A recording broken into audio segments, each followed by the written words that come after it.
हम सब हर साल चाहे छे 10टा 20टा बच्चा के एहन बच्चा प्रतिभावान बच्चा छे जे पढ़े वाला त छे गार्जियन सक्षम नहीं छे ओकरा मुफ्त में पढ़बी है ना। हम सब अहू साल एकटा प्रतिभा खोज परीक्षा का आयोजन कर रहल छी जे परसू 1 तारीख के छे यानी 1 दिसंबर। फाइनेंशियली स्ट्रांग नहीं छे, मतलब बैकग्राउंड ओकर बढ़िया नहीं छे, लेकिन हुनका में टैलेंट छे। तो टैलेंट कहियो साइलेंट नहीं हेते के पोथी के संग पोथियों के जे है ना ओहो में ओकरा कुशल बने टैलेंट ये तो अपने आप के जे है ना परखो कहियो भी अहाँ के मौका मिले तो अपने आप के जरूर जांची कि अहाँ कते पानी में छी।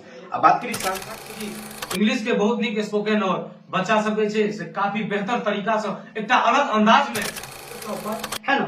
एही कोचिंग संस्थान से मिले है।